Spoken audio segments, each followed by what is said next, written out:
Rajasthan institute of medical science यानी कि RIMS का हिस्सा बनने जा रहे स्टेट कैंसर इंस्टीट्यूट में देश दुनिया की बेहतरीन चिकित्सा सेवाएं उपलब्ध होंगी।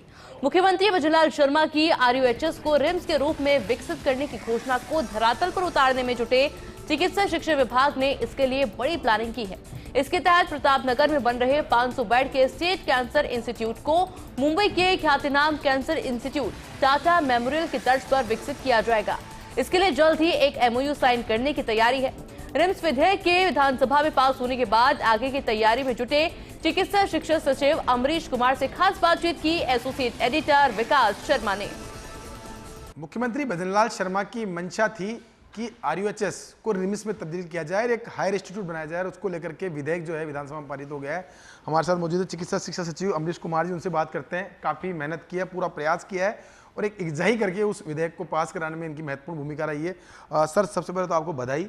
एक प्रयास किया गया था, 1.5 से 2 साल का समय लगा उसको पूरी प्रक्रिया को, लेकिन अब वो एक विधेयक के रूप में, कानून के रूप में आ गया है। आगे की क्या प्रक्रिया रहेगी इस पूरे में, और रिम्स की जो बात कही गई थी उसको धरातल उतारने में भी काफ़ी हडल जो हैं सामने हैं, उनको कैसे आप निपटेंगे सर? देखिए, जो बजट घोषणा थी राज्य सरकार की, माननीय मुख्यमंत्री महोदय की मंशा उसमें स्पष्ट लिखी गई है कि हम जयपुर में एक ऐसे संस्थान का विकास करें जिसमें स्पेशलिटी और सुपर स्पेशलिटी सेवाओं के ऊपर ध्यान दिया जाए।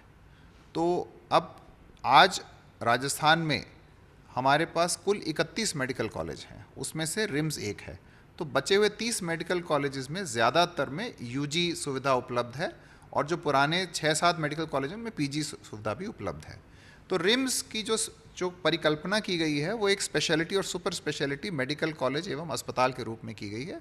तो अब विधेयक पारित हो गया है, जैसे ही इसको माननीय राज्यपाल महोदय से मंजूरी मिल जाती है ये एक्ट बन जाएगा। फिर इसके बाद वहाँ पे निदेशक का चयन किया जाएगा। चूँकि अब रिम्स दूसरों से भिन्न ऐसे है कि ये यूनिवर्सिटी कम कॉलेज है। बाकी हमारे जो कॉलेजेस हैं वो या तो आरयूएचएस से अफिलिएटेड हैं या मारवाड़ मेडिकल यूनिवर्सिटी से अफिलिएटेड हैं। रिम्स अपने आप में अपनी डिग्री देने के लिए सक्षम है और वहाँ पे डायरेक्टर का चयन होगा जो 5 साल के लिए कार्य करेंगे। फिर उनके साथ में एक एसोसिएट डायरेक्टर प्रशासन का चयन होगा, फाइनेंशियल एडवाइज़र का चयन होगा। तो इनकी टीम बना के सबसे पहले हम फैकल्टी का सिलेक्शन प्रोसेस शुरू करेंगे। एक अच्छी गुणवत्ता की फैकल्टी जो एम्स दिल्ली की क्वालिफ़िकेशन के बराबर की फैकल्टी को हम सिलेक्ट करेंगे। फिर एक एक करके वो फैकल्टी उस लेवल के इंस्टीट्यूट का विकास करेगी। सर, आपने पहली बात उसमें कही कि एनपीए उसमें लागू रहेगा, दूसरी बात फैकल्टी आपको पर्याप्त मात्रा में मिल जाए, इसके लिए क्या प्रयास है? क्योंकि एनपीए लागू करने के बाद में आप फैकल्टी लाना आपके लिए चुनौती रहेगी। देखिए, हमारे देश में जितने एम्स हैं सब जगह पे एनपीए लागू है, पीजीआई में भी एनपीए लागू है। तो जितने संस्थान, अभी रिसेंटली एनआईआरएफ रैंकिंग रिलीज़ की है भारत सरकार ने, उसमें आप देखेंगे जो टॉप के संस्थान आ रहे हैं वो सब एनपीए वाले हैं। तो जब वहाँ पर फैकल्टी मिल रही है तो यहाँ भी मिल जाएगी। तो सर, उसके लिए जो उनको तनख्वाह का स्ट्रक्चर है वो उस हिसाब से मिल पाएगा? फिर देखिए, तनख्वाह का स्ट्रक्चर में ज़्यादा अंतर नहीं है। यदि आप एम्स और हमारे राजस्थान सरकार की तनख्वाह के स्ट्रक्चर में देखेंगे तो 20-30% से ज़्यादा का अंतर नहीं मिलेगा आपको। तो लोग, हर आदमी पैसे के लिए काम करता है, ऐसा सोचना उपयुक्त नहीं है, है ना। देश में ऐसे भी बहुत लोग हैं जो पैसा उनके लिए केवल एक माध्यम है, पैसा एंड नहीं है। तो हम उस तरह की फैकल्टी को लाना चाहेंगे जो संस्थान के प्रति डेडिकेटेड हों। आप देखेंगे कि बहुत सारे जो एम्स वगैरह में आप जाएंगे तो वहाँ पे फैकल्टी मेंबर सुबह 8 से लेकर रात के 8 बजे तक काम करते हैं इंस्टीट्यूट के अंदर, क्योंकि वहाँ पे प्राइवेट प्रैक्टिस का कोई प्रावधान नहीं है। तो जब आप एक रिसर्च ओरिएंटेड इस तरह का इंस्टीट्यूट क्रिएट करेंगे तो उसमें इसकी आवश्यकता है, इसलिए यहाँ पे प्रावधान रखा गया। हाँ सर, सुपर स्पेशलिस्ट सेवाओं को बढ़ावा देना आपका फोकस है, सरकार की भी यही मंशा थी। कैंसर को उसमें मर्ज किया जा रहा है, कैंसर को जो स्टेट कैंसर इंस्टीट्यूट उसको मर्ज किया जा रहा है। क्या मानते हैं आप, अभी हाल ही में टाटा मेमोरियल का दौरा करके आए हैं, क्या मानते हैं कि वहाँ की किस तरह की सेवाएं थी जो यहाँ पे क्लब की जाएगी, किस तरह का मंशा बनी है उसकी बोल करके, और जो कैंसर इंस्टीट्यूट है वो अपने आप में एक अपेक्स इंस्टीट्यूट के रूप में खड़ा हो रिम्स के साथ में, उसके लिए क्या प्रयास रहेंगे? देखिए, वहाँ वर्तमान में जो रिम्स का कैंपस है उसमें एक 600 बेड का अस्पताल है और उसके साथ में ही स्टेट कैंसर इंस्टीट्यूट है जो 500 बेड का अस्पताल है। तो कुल उसी कैंपस के अंदर 1100 बेड का अस्पताल है। तो इसको हम बेहतरीन कैंसर ट्रीटमेंट और सब प्रकार के स्पेशलिटी ट्रीटमेंट के रूप में इसको विकसित करेंगे।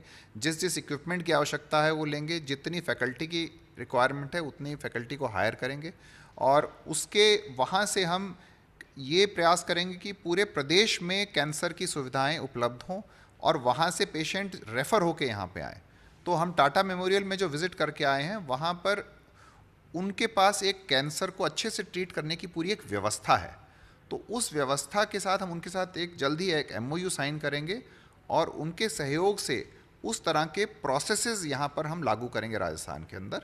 तो आपको, हमारा उद्देश्य ये है रिम्स के माध्यम से और इसके माध्यम से कि उच्चतम क्वालिटी की जो मेडिकल सेवा है वो राजस्थान में उपलब्ध हो। राजस्थान के आदमी को न दिल्ली जाने की आवश्यकता रहे, न बम्बई जाने की आवश्यकता रहे, न अहमदाबाद जाने की आवश्यकता रहे। हाँ सर, एक महत्वपूर्ण बात ये भी है कि RUHS में अभी इस वक्त UG का कोर्स चल रहा है और उस UG के कोर्स के साथ में अब PG कोर्स की स्पेशलिटी बात कर रहे हैं, तो क्या अब जो UG कोर्स जो चल रहा है उसकी क्या आगे का भविष्य रहेगा? पहली बात तो ये, और दूसरी बात अभी जो स्टूडेंट पढ़ रहे हैं उनका क्या भविष्य रहेगा? जो UG स्टूडेंट वहाँ पढ़ रहे हैं वो वहीं से डिग्री पूरी करके निकलेंगे। अगले साल से हम नए UG एडमिशन नहीं करेंगे। मतलब आप वो 150 सीटें सिलेंडर करेंगे? देखिए ऐसा है, सरेंडर का इशू नहीं है इसको। सिलेंडर इन द सेंस कि आपका मंशा ये है कि आप उसको अपग्रेड कर रहे हैं इंस्टीट्यूट को, तो वो 150 सीटें आप सिलेंडर की तरह मानी जाएगी?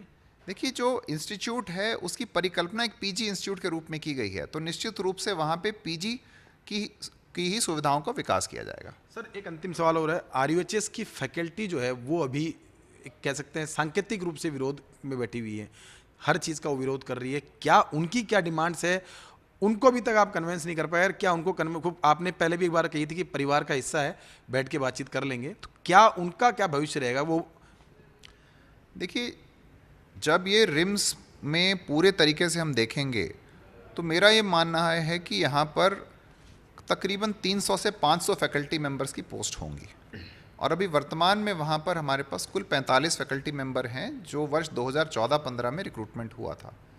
तो निश्चित रूप से उन्होंने इस संस्थान को वो यहाँ तक लेके आए हैं, और एक्ट ये कहता है कि वो ऑन डेपुटेशन रिम्स में कार्य करते रहेंगे। तो उनको यदि वो रिम्स का ऑफिशियली हिस्सा बनना चाहते हैं तो रिम्स की चयन प्रक्रिया होगी, उसमें वो भाग ले सकते हैं और चयन होने पर रिम्स का ऑफिशियल हिस्सा भी बन सकते हैं, लेकिन वो वहाँ पे कार्य नियमित रूप से करते रहेंगे। और यदि उनमें से कोई इस व्यवस्था को छोड़ के राज्य सरकार में भी सेवा करना चाहता है तो वो विकल्प अगले 6 महीने के अंदर दे सकता है। तो ये पूरा विकल्प खोलेंगे उसके लिए? ये एक्ट में ही दिया हुआ है प्रावधान। तो और साथ में अंतिम सर सवाल ये कि मरीजों की सुविधा के लिए, मरीजों की सेवाओं के लिए वहाँ पे किस तरह की सेवाएं डेवलप होगी, चाहे वह और इंस्टीट्यूट में जो विभाग हैं उनको लेकर कुछ? देखिए मरीजों की सुविधा के लिए हमने एम्स के साथ एक MOU किया है। एम्स के कई फैकल्टी मेंबर्स हमारे साथ जुड़े हैं और एक स्टीयरिंग कमेटी बनाई गई है जिसके चेयरपर्सन प्रोफेसर शर्मा हैं, जो एम्स में HOD थे ENT के, बाद में वो नेशनल मेडिकल कमीशन के फाउंडर चेयरमैन रहे हैं, और उसके साथ और वर्किंग फैकल्टी एम्स से 3-4 है, और अमृता इंस्टीट्यूट जो है उनके डायरेक्टर को शामिल किया गया है।